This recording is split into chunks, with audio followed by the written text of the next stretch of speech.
it's the second you start thinking about other people seeing it, the second you think like, could I post this? It's like, so it'll kill the creativity. And in such a social media driven world and image driven, like we have a lot of pressure for that. Mm-hmm. And in some ways it is just fun to share something you made. Welcome to the Hidden City Podcast. I'm Grant. And I'm Doug, and we're here to share some of the incredible stories and people from Oak Cliff that you might not know. We're going to sit down with some of the visionaries, craftsmen, and business owners who have shaped Oak Cliff into what it is today. Oak Cliff is on the south bank of the Trinity River, a few miles south of downtown Dallas. While technically it was part of Dallas, it was its own city for a long time, and it still has that independent spirit. We'll dive into the history and the spirit of this place, exploring the different challenges and successes that defined it. This is The Hidden City, a podcast about the people and the stories that make Oak Cliff extraordinary.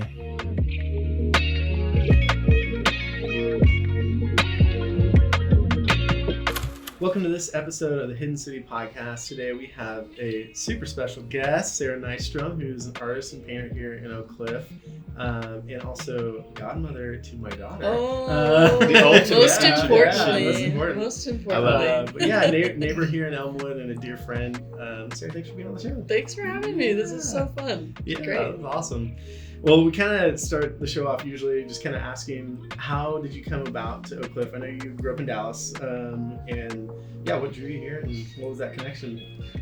You, Doug. Oh, gosh. Yeah, I know. No, not really. Yeah. I mean, yes and no, probably to Elmwood specifically, but yeah, it just feels like the artistic part of Dallas, really. So when me and my husband were engaged and looking for where we wanted to live, it just kind of felt like a no-brainer. Like even growing up, like when I'd come back for summers in college, like I was always hanging out in Oak Cliff and checking out stuff. Like everywhere that I wanted to see, it was down here. So, and it's kind of equidistant from our family. So my family's in North Dallas and his is in Arlington. So nice. It just kind of was that's pretty nice. easy. I didn't realize that. Yeah. But we had a lot of friends who were landing down here, so it seemed like natural, easy. It is kind of the left bank a little bit of Dallas. I feel like it's kind of where a lot of the artists, creatives end up. Yeah, I sometimes say it's like the Brooklyn of Dallas. Yes. I've heard that a lot. Yeah. So that's obvious. That's why you came. You fit in. Yeah, felt right. Yeah, that's awesome. It's been, for those who don't know, I've known Sarah since college times, and she's always, really towards the end of college, I kind of got to know you there, but you've been into arts, for a long time. Yeah. What, and study that, what kind of drew you into that? Man, I feel like college was a pretty big time for me to call myself an artist. So I always really liked creative stuff. I come from a really creative family, but mostly musically. So my parents met in marching band, so I owe my life to marching band. Romantic. I love it. Shout out awesome. Lake Highlands High School marching band. I love it. But yeah, I don't know. I sometimes ponder, I'm the only one in my family who has red hair. Everyone else has brown hair, and so I was always I looked different than the people around me, and I feel like that propensity to be different kind of, it was I'm still creative, but my family's all doing this music thing, and I like music, I liked singing, I was in the band, played the saxophone. Yes, but I always really liked doing art stuff. It just felt like a natural thing. Like some people are into sports, I just kind of understood what a paintbrush does. And but in college I took my first art classes. I never took classes in high school or anything because I was always I was in band. That was my one elective. I was playing that saxophone day and night, honking away. Sax, I think, if I remember right. Fourth grade. I played alto saxophone for a year or two. Same. I can still whip out a few scales. There we go. That's awesome. You're not interviewing me for that, though. So no. Maybe. I know. Give it time. Was that something you feel like your parents encouraged you to in those artistic endeavors growing up? Because your brother, very artistic, your parents obviously musically inclined. That had to be a part, I would guess, of the household a little bit. It felt like I don't know.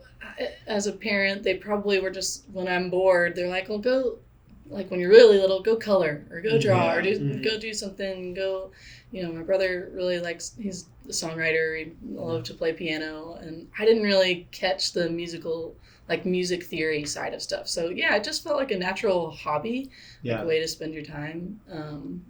But my grandma was a painter, and she was mostly an elementary teacher for her career, but by hobby she loved to paint and loved all sorts of different types of media. And so she would like drop off art supplies on my porch and just like a little note like, for Sarah.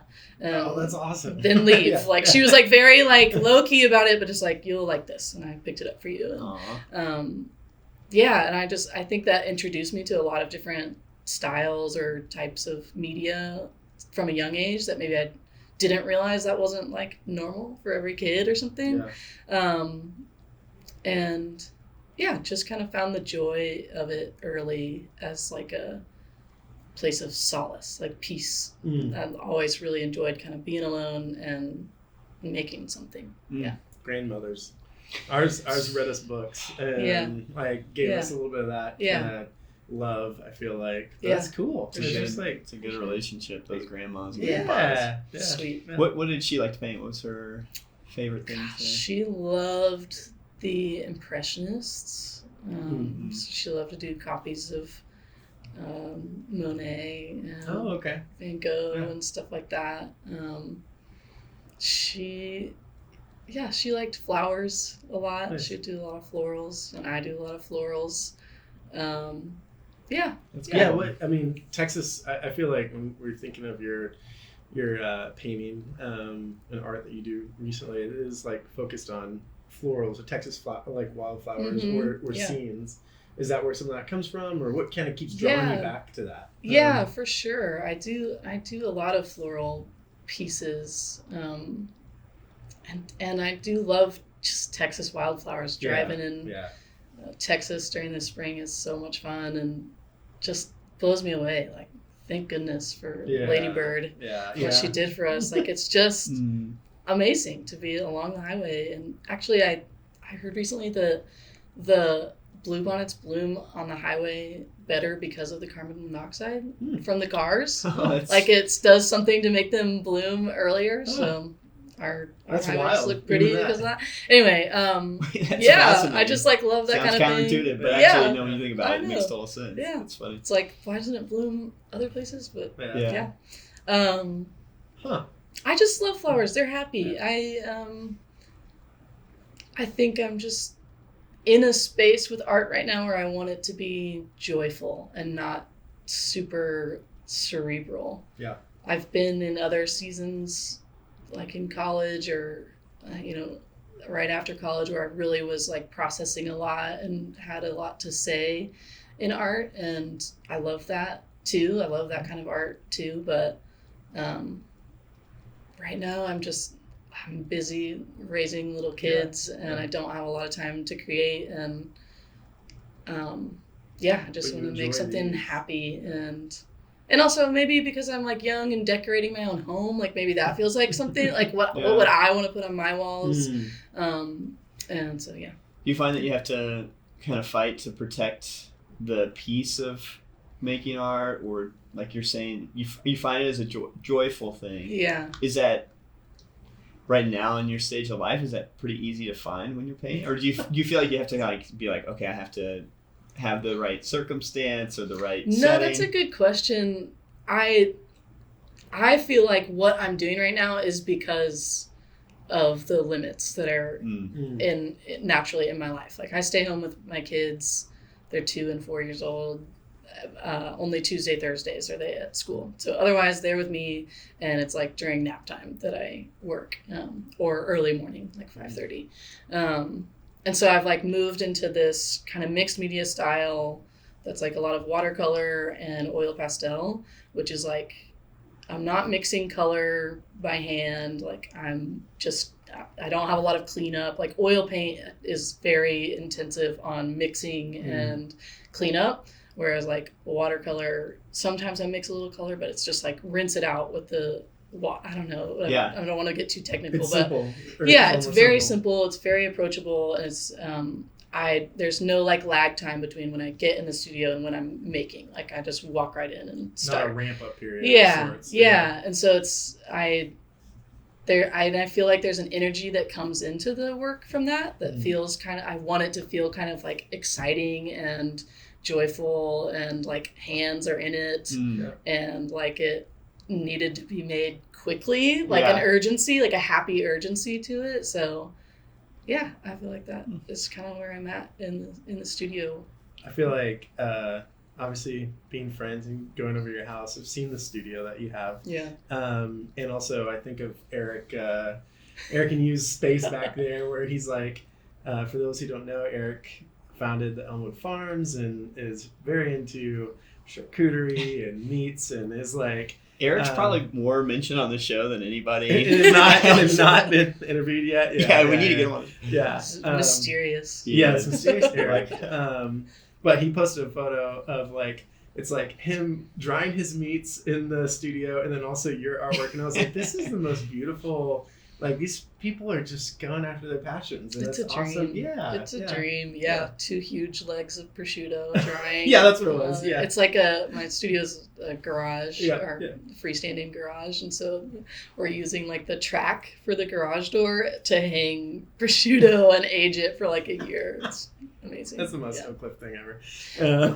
Yeah, we're also like hatching chicken eggs by the side, Eric's bedside, like on the floor. Oh, way to go, Eric. It's a wild time. That's awesome. Today's show is brought to you by Oak Cliff Brewing Co. Oak Cliff Brewing Co. has been with us since the very beginning. It's a brewery here in the heart of Oak Cliff, and it's got amazing programming for this summer. What's some of the stuff going on? Yeah, they've got some fun weekly programming. Tuesday night trivia is a hit over there. Every single Tuesday, you can go play trivia. Either pub trivia, sometimes there's a theme. They also have Loteria and Bingo night, so that's every Thursday night. Yeah, so they've got some amazing beers this summer. They just released a Mango Rodeo. It's a Mango Saison. We've got some other Imperial Stouts and a crispy cold IPA that's coming out too, and so a lot of really fun beers. I think the craziest one's the cherry limeade. They have been teasing out the cherry limeade Paletta. So that is based on the Paletta cart series that they've got going on down there. So lots of good beers. They're a great place to pick up a 6-pack. And, you know, when you've got a fun weekend planned or holiday or something, great place to go visit. And host events. They told us too, just the amount of inquiries they're getting and stuff that they want to host more events. And so there's a tap room open, production area is good to go. And if people have events they want to host, semi-private, private, whatever, reach out. So it's oakcliffbrewing.com or oakcliffbeer.com, and you can learn more about Oak Cliff Brewing Co. Stop by any day of the week. They're open 7 days a week. Thanks, Oak Cliff Brewing Co. So, I love even too in this stage of life. Like I feel like you guys went to Europe, had this amazing time there, and were able to like take some time to focus on your art and focus on what you're doing, focus on your writing. Yeah. I admire that because it's like with kids, it's like there's a narrative out there that's like you can't live your life. You're gonna have to wait 20 years until they're out of the house to like go anywhere. Yeah. And y'all are kind of I don't know, counter narrative. Yeah, tell us about that residency, right? It was in France. Yeah, we got to go to France for a month in October and do a residency there, and you do have to play it differently having the kids along, but I think kids kind of rise to whatever you expect of them, and so I think they were happy to be along for the ride. They're not old enough to be like, I'm bored. They don't care as long as they're fed on time and get enough to sleep. They're just happy to play along. But yeah, the residency was in southwest France, so about like 2 hours from Bordeaux. And my husband found it because it's primarily like a food writers retreat is like what they mostly attract, but it's open to all artists, writers, any kind of medium that filmmakers, lots of different types of people come. So the woman who started it is a chef and food writer named Kate Hill. And the more we like know about her, the more it's like everybody knows Kate Hill, and all these chefs have worked with Kate. It's very fun cool. to like retroactively learn so much about this person who is now a friend and hosted us for this amazing time in her like old chateau in from southwest France that backs up to this canal. So she was living on a houseboat and traveling all over. She's American. She was traveling all over France and just trying different cuisines and doing chef stages and different things, and finally settled on this little town because she like pulled her houseboat up to the house that she bought, and there's like all these surrounding towns that have thriving markets and local producers, and it's a really thriving farmland. So she took us with her to the market, and we tried all this produce that was the best I've ever had in my life, and it ruined me, and I'm pretentious, and I'd say things like, this lettuce tastes like nothing here in America. It's so annoying. But, it's not pretentious if it's true. You know, I try. But it's motivated me to grow more of our own food, which is a good thing. But for me, so that was kind of the food side of it, and Eric's side of it was a charcuterie course. But my side of it was I did a 1-week writing residency. So I'm a painter primarily, but I do love to write, and I wanted to write about our son, Frank, was born with like heart defects. He had a critical illness. It was a really intense time, and I would like to write a memoir about it, I think. Cool. At the very least, to have it all written down for him and his sister. I wrote down and like kept pretty detailed notes when it was all happening. So kind of just wanted a time to be in that headspace. And 1 week seemed like not too long to get too sad. Like by the end of the week, I was like, yeah, this is really heavy. I need a break. Yeah. But it was also really good and an interesting creative challenge. Like, would I read this, or am I just regurgitating this sad thing that happened to me? Like, that was an interesting to be like, am I writing something that's well written? And that kind of was a nice way to step out of the trauma of it all and make it a creative exercise. And oh, how interesting. It's like reprocessing that whole experience, but also giving yourself a creative lens to look at it through, so that you're not fully in that experience the whole time. You're objectively like, am I writing this well? Is this the right way to say it? That's cool. That's really, really neat. And doing it in France, it's not bad. I think I'd like to, like, I want to keep writing it, and I think it would be interesting to write about our time in France, like kind of intercut with, go from, instead of just like beating you over the head with like, then this bad thing happened, then this bad thing happened to the baby. Have some, because it's a happy story. He lived and he's healthy. We're swimming with him last week. He should have like had severe brain damage. He's okay. And here he went as a 2-year-old to rural France and is running around and now still talks about going to McDonald's in France. Does he? Yeah. That's awesome. They're like, we went to McDonald's in France. I'm like, you are living. Yeah, you are really living this life. American Frank. 2-year-old. Well, Sarah, are you open to sharing a little bit more of kind of with Frank? Because that's such a huge part of y'all's life these last couple of years. Being here in Oak Cliff. Do you mind sharing a little bit? Yeah, so he was born in November of 2022. And totally healthy pregnancy, healthy when he was born, in the hospital, brought him home, had a first pediatrician checkup, like all the things. And on day 3 of his life, he had a severe heart failure at home. We were home, and suddenly he went from healthy and pink to struggling to breathe and starting to turn blue, and his temperature was 91.4, like his organs weren't getting enough blood. And so we rushed into Children's Medical in Medical City District. But Eric and I were in the room. We sat for 2 hours watching them trying to revive him, and they did 58 minutes of CPR. Oof. Yeah. Like, why? Some people have asked me, like, why did they keep doing it? And I think the reason was because they were actively doing CPR while he was being put on life support. So they knew they were trying to get him on life support while they were doing it. But yeah, it was very, very bad. That night they told us over and over, like, if he lives, he'll have severe brain damage. And we're pretty involved with a ministry called Hope Heals, which is for families with disabilities. And so we know people who have gotten news like that, and they're our friends, and they love their family member who's gone through something like that. And that was huge, huge, huge to have that in our background when we were told, like, your son is, like, all this that you thought your life was going to look like is not going to look like that anymore. And the sibling that you thought you were giving your daughter is not going to be that same kind of sibling anymore. And somehow that experience helped to just be like, that's okay. Yeah. Like, if he lives, we'll take care of him. He'll still be our son, and we'll love him. But, like, by the grace of God, he does not have brain damage. Yeah. He had really good CPR. Yeah. We got to thank Ryan, the technician who did his CPR. Tell him he did a good job. That's cool. So he had 2 heart surgeries, and he's completely repaired.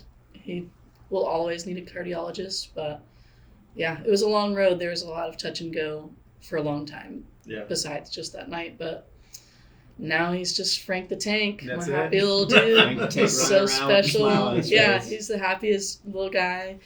Last night we were eating popsicles outside after dinner, as you do, and he was like, he says, "Mama, thank you for this wonderful life." Aww. I was like, oh my goodness, shoot that, Frank. Yeah. It's different coming from Frankie. Yeah. He's a special Oh my guy. goodness. Yeah, it'll be fun to see who he becomes. That's awesome. I do think artistically that did contribute to some of, like, wanting work to just be joyful, be a little more simple. Like, I would love to make art about that experience with Frank and about, like, what that was like as a mother. Mm.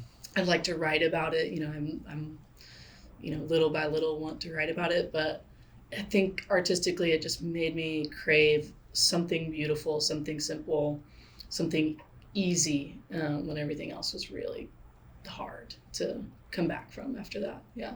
I could totally see that. That's amazing. It was healing for sure.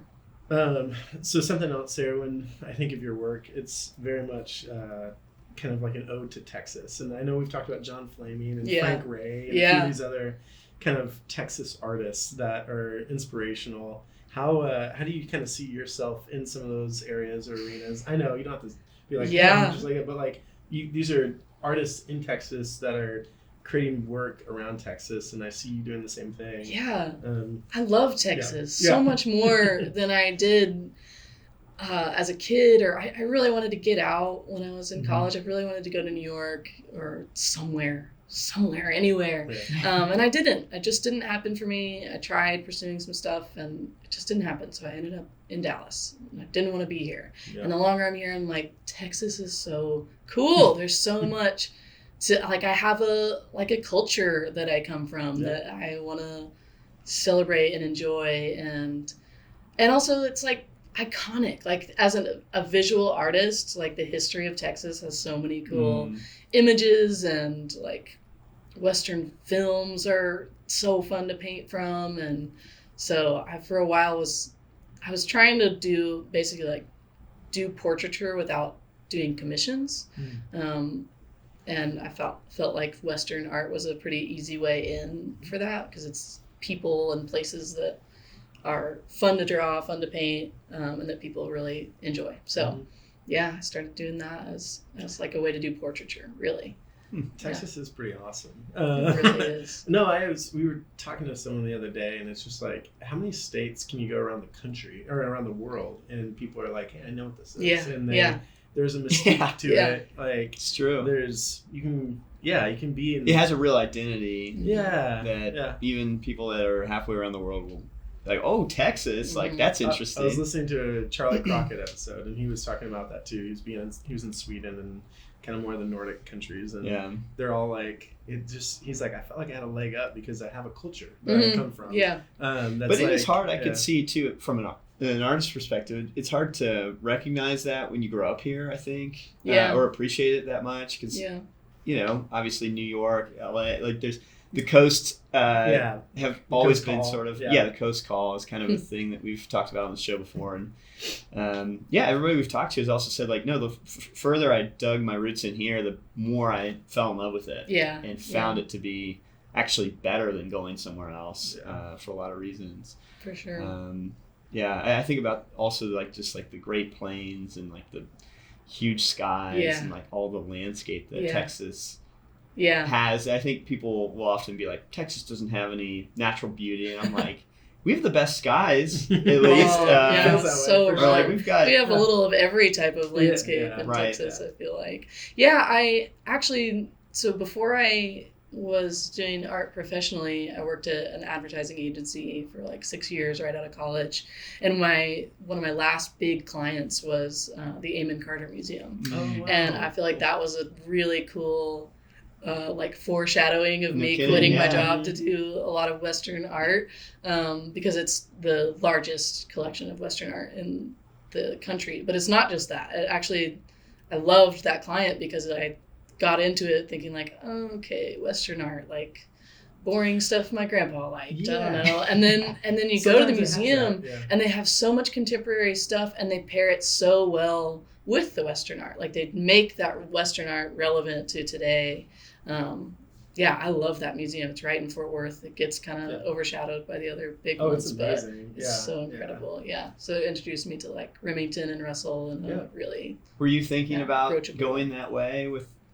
I'd always, before that point, or? wanted to quit. Yeah. I always hated it. Always wanted to quit.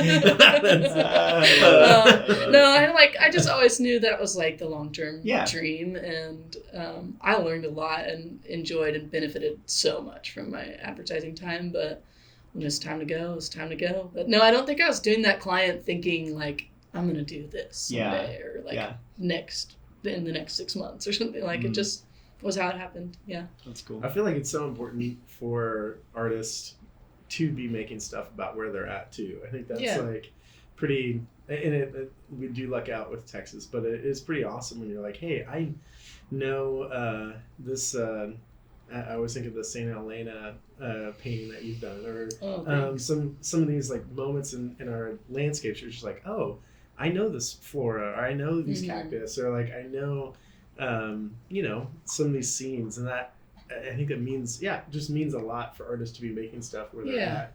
I think I have always had a pretty strong internal narrative, and in art, I've always been interested in telling my own story and who I am and expressing myself, and talking about Texas felt just like an extension of that. Like this is part of who I am, and I haven't ever really explored that very much because a lot of times I didn't really want to, or it just wasn't that interesting to me. And then I got older and I was like, no, this is really interesting, and it is part of who I am, and I love that, and let's celebrate it. There's so much here to enjoy, and that's awesome. And for those who haven't seen your work yet, I know some of the ones I reference, it's kind of more of like just a black, how would you describe that ink, style? Yeah, it's black ink. It's black ink, and also like a diluted, like a half value ink too. So there's like, it's just black, white, and gray, awesome. And there's nowhere to hide. Like I really enjoy that, just permanence of, I don't sketch it with pencil, I'll just get in there, and if it's bad, you throw it away and start over, and hopefully nail it the first time or something. Awesome. But I like that risk to it, working with permanent ink. This episode and every episode of the Hidden City podcast is brought to you by Waxspace. Waxspace is known as a co-working space in the neighborhood, but did you know that we also are open to rent to the public for private events? Every weekend we're hosting baby showers, wedding showers, birthday parties, and anniversary celebrations. If you're interested in hosting your private event at Waxspace, you can reach out to our events manager, Savannah, and that email address is hey@thewaxspace.com. That's HEY@thewaxspace.com to get more information and a custom quote for your event here at Waxspace. So, Sarah, is there maybe a favorite art museum? You mentioned the Amon Carter. Yeah. Is there another one in Texas that you love?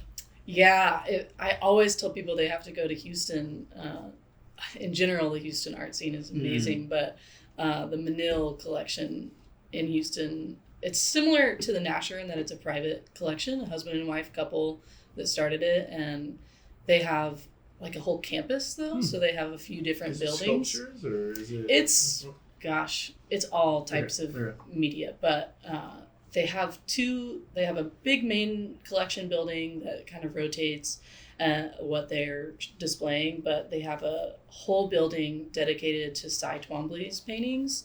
And I had a professor in college who said I should check it out, and I made a road trip there, and it changed my life. It just is. He's not a Texas artist. He's American. I can't remember where he's from, but he spent a lot of time in Italy.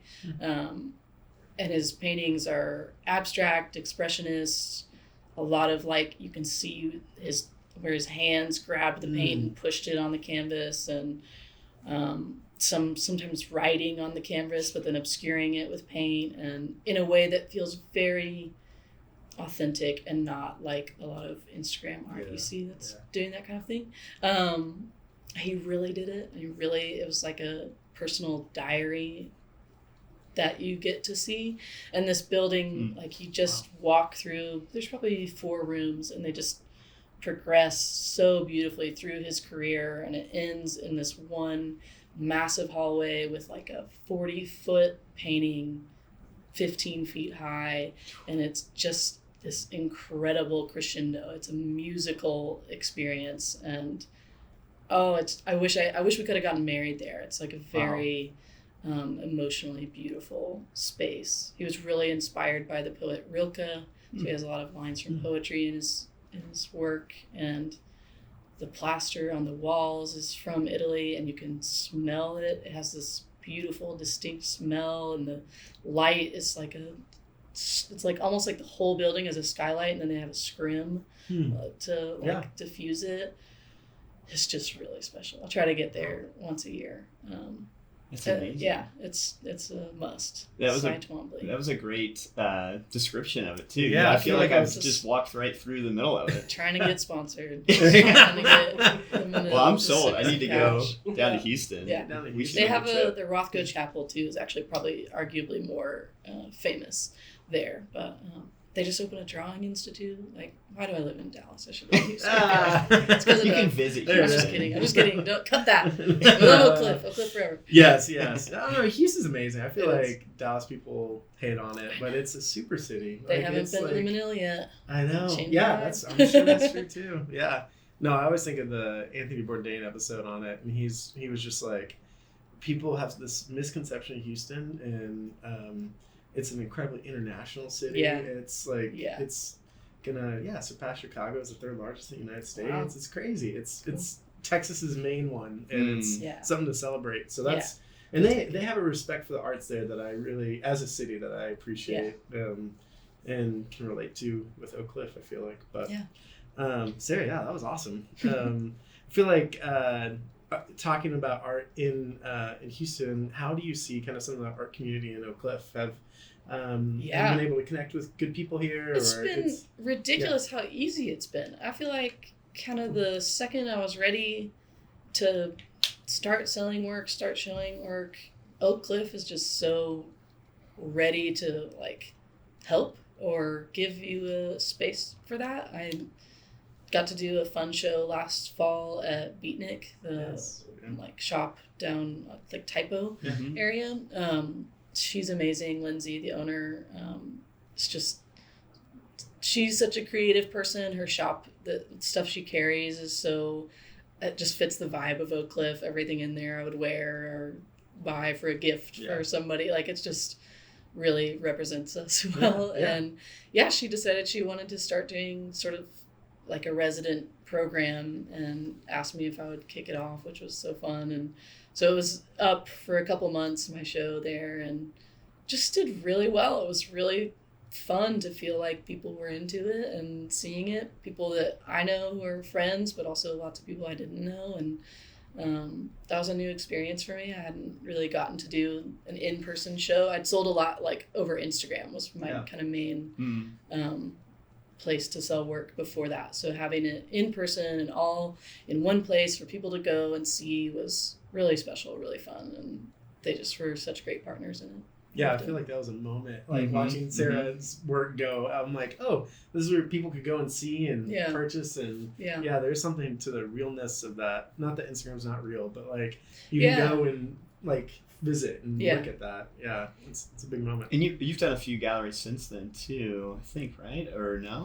She's done classes at Trader Cliff. Yeah, Okay. that's more Okay. what it, well, because I did that show and I guess I did a little, I transferred the work over to Cliff Temple, Okay. Baptist yes. Church. They have like a gallery Mhm. space, so I sent some of the work from Beatnik over there, and then Oak Cliff Peds Yes, asked me to that's put some right. stuff up, which was Yes. actually like so fun because all of our friends take their babies to Yes. Oak Cliff Peds because they should, because they're the best, and if your kid has a heart defect, they will take care of it. Super sick. Way to go. That's y'all. But yeah, so that was like a fun little gallery of stuff there. But mostly, the last couple months it's been these classes at Trade, which has been Tell us about that. So I know different. Trader Cliff's, Yeah. like obviously it's grown here in Tyler Station and gone into even a bigger space. Yeah, they've they're opened doing up like classes. a great new part of Tyler Yeah, Station yeah, and yeah. really are growing into it nicely. Yeah. And they've worked with you to do a few classes now. Yeah. Right? Okay. So when they moved into the bigger space, they just are able to host a lot more Mhm. students and a lot, like 2 classes at once really easily. So they reached out to ask if I would be interested in teaching, and I was like, yeah, that sounds fun and interesting and different. And I quickly found that I like really didn't know what I was doing in a good way, like in an exciting way.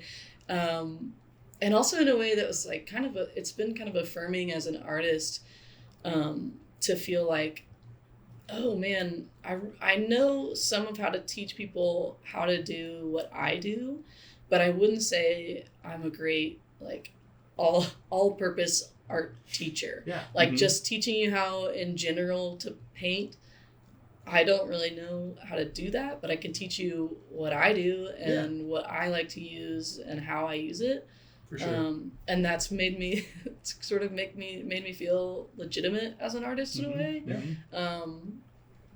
And then I feel like the student work has turned out really good too, which is fun. That makes me feel like, okay, I am good at teaching this, They're getting whatever the lesson, it is. yeah. So I've been doing it a couple months now, and it's been fun. That's It's been well attended, and that is like friends from all pockets of my life are Really? there. It feels like Cool. a wedding reception in the funniest way, you know. It's fun. It's Well, been good. tell us more about like, what it's like to be a working artist in today's day and age, because obviously there are things that you can do, like teaching classes at Trade. You mentioned Instagram as a place where people were finding your work. How do you kind of balance the commercial side, the business side of being an artist, painter, with the, kind of landscape we have today, which is different, to say the least? Yeah, I, first of all, have so much to learn. There's so much I want to do that I haven't done. There's a lot of legitimate professional spaces, the whole gallery world. I haven't gotten into that yet. Yeah. And I feel like that's such a huge Right. avenue for artists that I haven't really gone down. But all in due time, I guess. Yeah. But I guess just as a start, it helped so much to have advertising background, kind of understand what marketing is and how to do that and how to not be embarrassed to try it,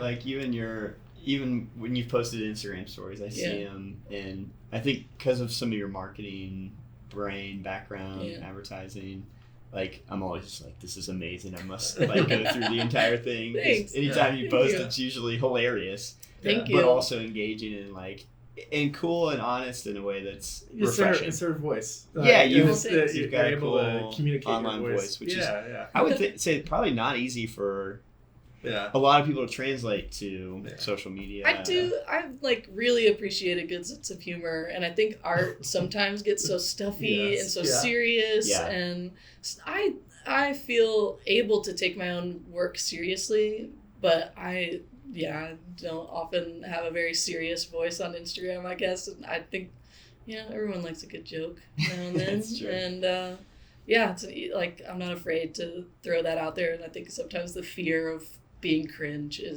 will keep you back from a lot of stuff. So Don't be afraid. yeah. I like and, it. and I think I've really learned to appreciate the value of just doing the work and getting in the studio and keep pursuing the practice. Like I look back on stuff that I did a year ago, 2 years ago, and I see already like I could do that better today. And that's a really good feeling to be like, I am practicing and I am getting better, like little by little. I don't always see it in the moment, but when I look back, like my own craft, I think is getting a lot better. And that's such a good feeling that I didn't really expect. Like, I think I just thought like, I'm an artist, I'll start making art. And now I am benefiting from the practice of it all and the hard work, the constancy of it all. That's cool. We were going to ask advice even a little bit to people who are starting out, but you kind of answered some of that. I mean, yeah. I also think of, I always go to Austin Kleon. He has a book. Oh yeah, I like that guy too. Yeah, Steal Like an Artist is probably his most famous one, but like he kind of has a few series, but one of them is Keep Going, and his whole thing is just like, just do the practice, like just keep at like creating this thing, and to your point, I do feel like it gets you in practice, and it just, you don't know how far you'll go kind of thing, but that's the biggest part, is to just like put the pen to the paper and go. I kind of lately keep thinking, I keep coming back to this idea of like there are no hacks. Like hacks, the idea of a hack is fake. Like it's only just hard work, little by little, not in like a We can't toughen up kind of way. It doesn't have to be like grind culture. No, not really like that. Just like little by little, keep going. Yeah. And I tell students that in class too. I've seen so many people get discouraged before they've even really gotten going. Like what they've already started looks great, and they stop and they're discouraged. I'm like, you just need to do more. Like you just need to keep filling the page. Yeah. Like, and I do think some of doing the work and practicing that has helped me realize when I'm in the moment of just keep going and when is it kind of a bad piece. Like when to like stop, like take a break and start over, and when to push in takes practice to recognize, and I've gotten better at that over time. So I appreciate, I wish I could have told myself like, you'll get to a place where you can recognize this easier. What do you think it is for people, like when they struggle to keep going, like they're struggling to just not care too much? Like there's like almost this like pressure of it has to be great from the get-go. And how do you think through that? Because I feel like there is a lot of people that just get to the starting line and they're already stressed out. It's the second you start thinking about other people seeing it, the second you think like, could I post this? This is like, it'll kill the creativity. And in such a social media driven world and image driven, like we have a lot of pressure for that. And in some ways it is just fun to share something you made. Like it's not always about creating a brand for people, but I do think even from a young age, kids get insecure about who's going to see it too, and what does mine as good as somebody else's. And I for a long time have told myself while I'm working, like, you never have to show anybody. And I know full well as a professional artist now, like the goal is to show people. The goal is to sell this or be like out there with this, but I just have to lie to myself and believe it for a minute that I never have to show anybody. This never has to go outside of here. Like give yourself like the privacy of the studio a little bit, which is hard to do in a class format. Like I understand for students, they're at a table with 5 other people who are also working, and it is easy to be like, oh, mine's not as good. And I totally relate to that. So I'm sympathetic for it, and also you just enjoy. You know? I like that. It's kind of an interesting paradox of you don't have to show this, and you have the freedom to just throw it away or keep it to your own privacy. And at the same time, going back to Austin Kleon, show your work, process. Show the thing, because people do love being a part of that journey with you. And I think people don't expect perfection. I think it's like they love to see evolution and growth, but they just like to be watching alongside the journey, I think, too. For sure. So I always like midpoint of the class, tell people to get up and look at everybody's and like take a little walk around, especially at that moment when people are starting to be like, where do I go from here? Am I done? I don't feel like it's done, but I'm starting to get a little closer. So I'm like, everybody go walk around. And I feel like it really does encourage people that they can tell, like, a lot of these are really good, and mine doesn't look that different from them. So mine must be pretty good too. Yeah, like, it's an interesting effect to see people really liking other people's work, but also aware of, like, it's student work too. Like, there aren't like people way better than the others in here, and that's a good feeling. So. Oh, cool. Yeah. Well, Sarah, this has been an awesome show. Where can people buy your work? Where can people follow you? My website is Sarah with an H, SARAH Nystrom, NYSTROM.com. Awesome. And Instagram too. I love Instagram. I think it's fun. I'm Sarah at SarahNystrom.com. I love it. Sarah, thanks go for get being on you the a show. piece. Thanks for coming on the show. Thanks for having me. Yeah, y'all too. Hey, thanks for tuning in to this episode of The Hidden City. We hope you discovered something about Oak Cliff that you didn't know. If you enjoyed the show, I hope you subscribe to it on YouTube and then follow us on any of the podcasting platforms. Also, if you enjoyed it, please share with a friend, and thanks so much for tuning in.